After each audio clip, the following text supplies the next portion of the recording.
Well, hi, Acadiana, and welcome to your Tuesday afternoon. I'm meteorologist Dave Baker. Hopefully everybody's having a great day so far. I know it's been quite hot out there, and it looks like the heat and the humidity is going to be continuing across Acadiana over the next several days. But we're going to talk more about the tropics this time around, and we're talking about the possibility of a very, very busy hurricane season. So let's go ahead and get right to it. As we look to the left, you can see that we've got the list of names that we're going to be using for the 2024 hurricane season. Alberto will be the first one, and if that name does seem somewhat familiar, Alberto being the top of a list, we have 6 different lists, and then we kind of repeat those lists as we go into the 7th season. So Alberto is one of those names that's been on the list for a very, very long time and hasn't been retired, which is great news. So hopefully we won't have to go through all of these names, but I will tell you that some of the early season forecasts are calling for near record seasons. But if we do end up, like in 2020, if we do end up running out of names, we will no longer be going with the Greek alphabet. I don't know if any of you knew that, but we have a supplemental name list that will come in if we indeed go all the way through William. So let's go ahead and get started. First of all, I want to kind of look back in time at some of the busiest hurricane seasons we've ever seen. Of course, last year we had 20 named storms. Now, fortunately, the U.S. coast wasn't really affected by a lot of landfalling hurricanes. We had one major hurricane that hit the Florida Gulf Coast. We had a couple of tropical storms, but most of the action ended up staying out in parts of the Atlantic Ocean. So really not a lot of landfalling hurricanes. So some people are maybe kind of surprised that we had 20 named storms during the 2023 season, and that, by the way, comes in 4th place. 2021, we had 21 hurricanes, including Hurricane Ida, that came through southeastern Louisiana, a devastating hurricane there. And then, of course, 2005 is one of those hurricane seasons that a lot of us here in Acadiana and Louisiana really don't like to think about. 2005, of course, was Hurricane Katrina and Hurricane Rita. And then in 2020, that was the big season, not just for us here in Louisiana, but all through the Atlantic Basin. 2020, we had 30 named storms, including a number of landfalling hurricanes here in Louisiana, including Hurricane Laura that came through, and we had Hurricane Delta as well. And so we got all those different hurricanes that made landfall, another one moving over the New Orleans area very late in the season. So hopefully we'll never go back to a 30 named storm season like we did in 2020. But I will point out that 5th place, 19 named storms, or 6th place rather. There's a lot of years there, and 2010, 2011, and 2012, more recent memory. And 1995 was another very busy season. I remember that one pretty well because that was my 2nd year forecasting here along the Gulf Coast. So let's get to some of those numbers first of all. And we're going to start with Colorado State University, and you've probably heard of their weather team when they talk about their hurricane season forecast. This is a group of folks that really do a tremendous job. They do a ton of research. They've got some of the best minds on the planet on their team. And these forecasts are not new. They've been coming out now for several decades. But Colorado State is putting down 23 named storms. Now, if you remember, when we look back at those record seasons, that would pretty much put it in 3rd place. So it's kind of unprecedented that we're seeing this many named storms predicted ahead of time, especially with a forecast that came out at the very beginning of April. So let's compare that now to the 30-year average. And when we talk about climate, we have a 30-year rolling average. So right now we're using 91 to 2020, and the average is just over 14 named storms, 7 of those becoming hurricanes, a little more than 3 becoming major hurricanes. Now, when I started here in Acadiana forecasting weather, and in fact, if you go back all the way to 1992, when I started in the forecasting world professionally, we were still using the 1961 to 1990 average. And back then it was 10, 5, and 2, 10 named storms, 5 hurricanes, and 2 major hurricanes. So you can see that the averages have definitely gone up over the last 30 years. But 11 hurricanes is what they're calling for, and 5 of those becoming major hurricanes. Want to go ahead and take a look too at the NOAA Atlantic hurricane season. Now this one forecast came out just last week, and if you're looking at the numbers here, you're seeing that they're pretty similar to what Colorado State has. And these aren't the only two early season forecasts that come out. There's a number of them, and pretty much all of them are pointing in the same direction. At the very least, they're calling for an above average hurricane season. A lot of them are going into record territory as well. So it's not just NOAA or Colorado State. There's a number of different groups that put these hurricane forecasts out, and all of them seem to be on the higher end of the scale. But NOAA's calling for anywhere between 17 and 25 named storms, which would put it in, what, 7th place up to maybe 3rd place on the busiest seasons, and 8 to 13 hurricanes with 4 to 7 major hurricanes. Again, that's very similar to what Colorado State has and very similar to a lot of the other forecasts that have already come out. So let's go ahead and take a look at some of the things that we're going to go just through the basic things that these scientists are looking for when it comes to an above normal or a below normal season. And one of the things is the El Nino Southern Oscillation.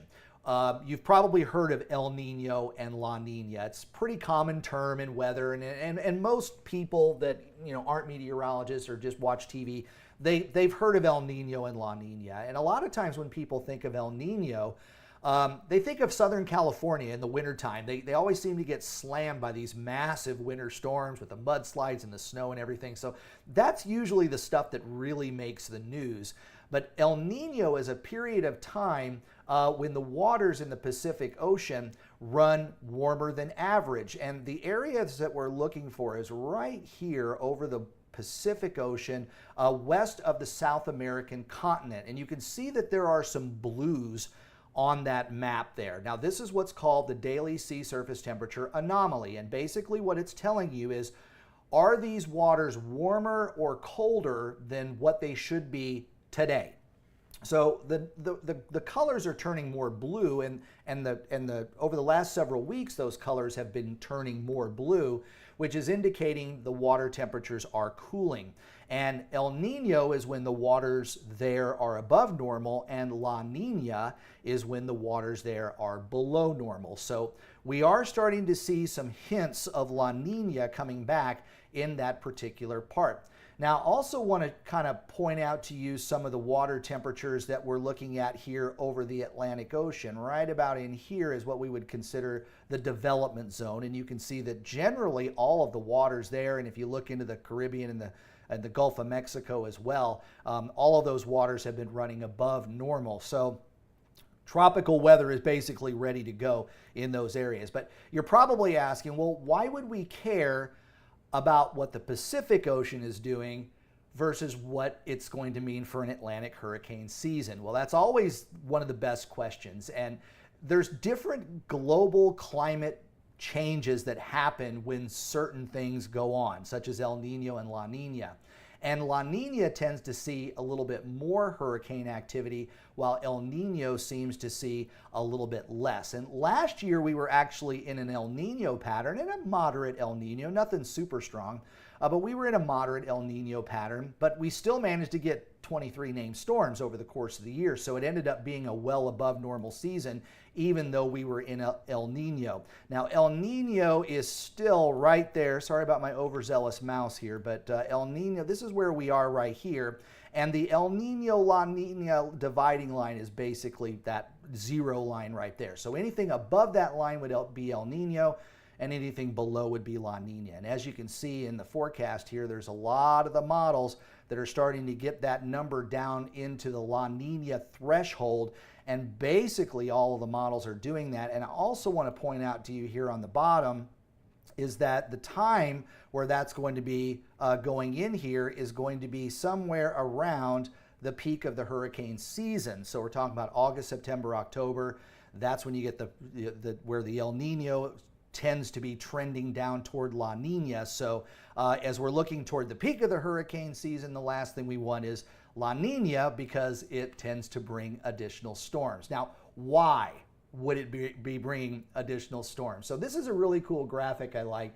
When we're talking about La Nina, you end up getting more hurricanes due to less vertical wind shear and trade winds and less atmospheric stability. So you need unstable air, obviously. But a lot of people ask, why do we need weak winds in the atmosphere when hurricanes and tropical storms are generally wind producers? Well, the reason is because when tropical storms are developing, they start at the surface and then they have to rise higher in the atmosphere.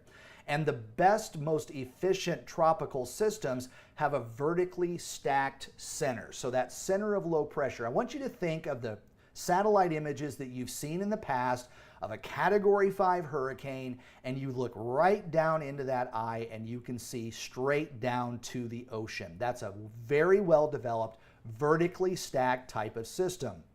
And when a system can develop like that with very little wind shear there, you get that vertically stacked type of center there. And it's a very efficient engine, and it allows a tropical system to develop easier and also maintain its strength or even strengthen.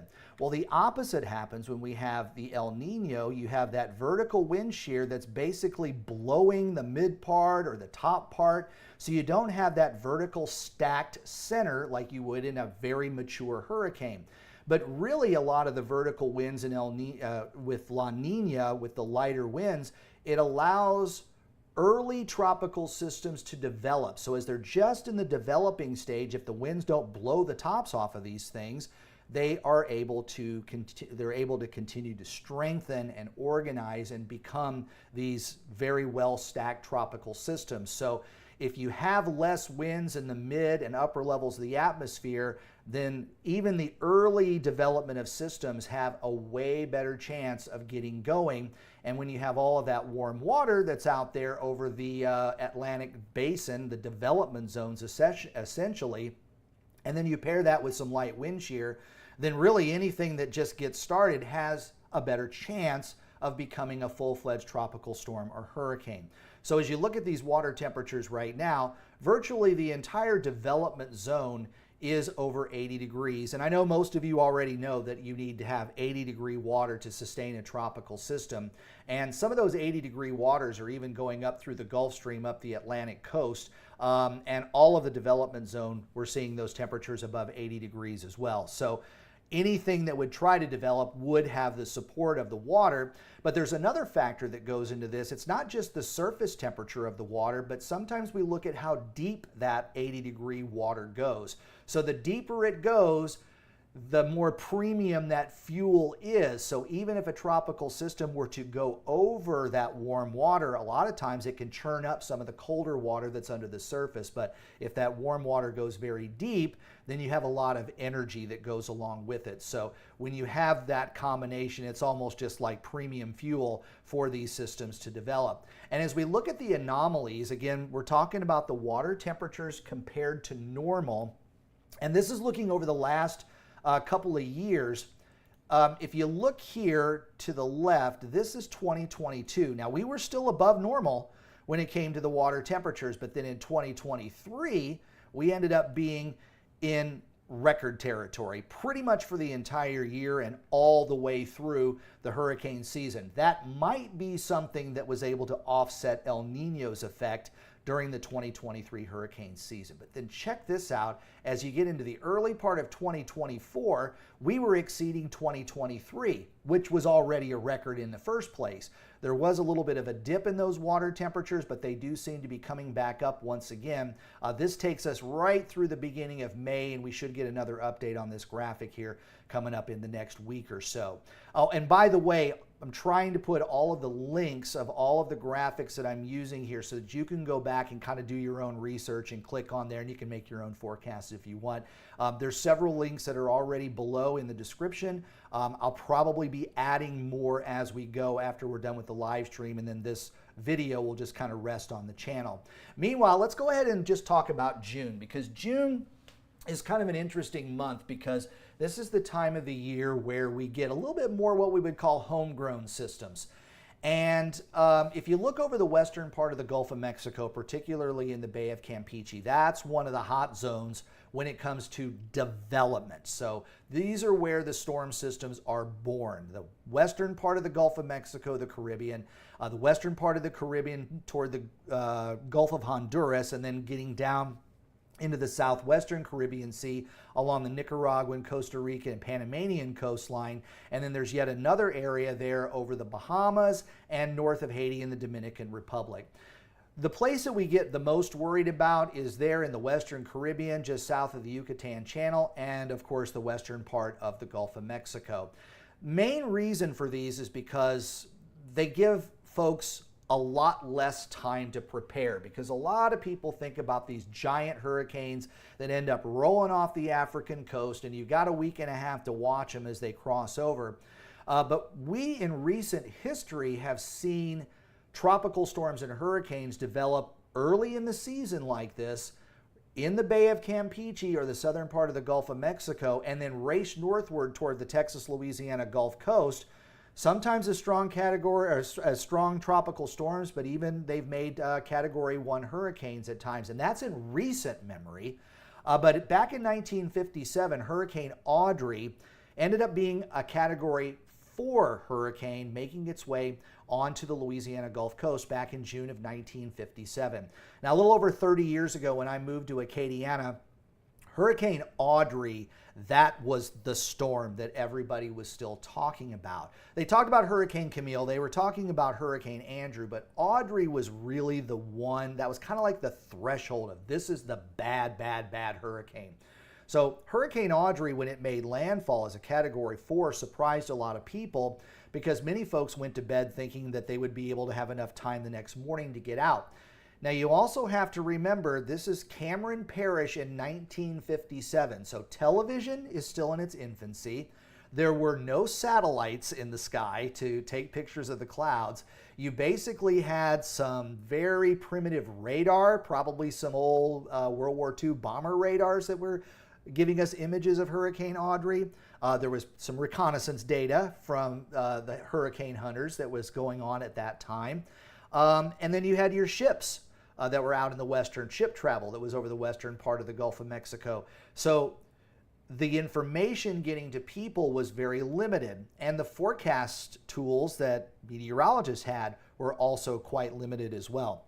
So that is something that's to worry about when we get these homegrown systems. There's not a lot of time to prepare for them. And then at the same time, it was in June. So a lot of people weren't thinking about a major hurricane happening in June. Major hurricanes, they happen in August and September, but no. Hurricane Audrey happened in June. It was a Category 4 hurricane, and that storm surge came in at well over 20 feet. And unfortunately, most people who were waiting for the morning to do their evacuation found that the storm surge preceded the hurricane by several hours. So most of the roadways had already been flooded, and then folks were trapped. As you know, if you've been to Cameron Parish, there's only a couple of ways in and out as you go down there. So, but this is a picture of what Cameron looked like. And also keep in mind, Cameron was a fairly large community before Hurricane Audrey came. In fact, it was a fairly large community 30 years ago. But Hurricane Rita came in and really dealt it a blow, and then Laura came in and put another nail in the coffin. So there's the population of Cameron Parish is considerably less than what it was back in 1957. But as you can see, it was quite devastating. And over 600 people, at least officially, were killed in Hurricane Audrey, but a lot of people think that number is way underestimated.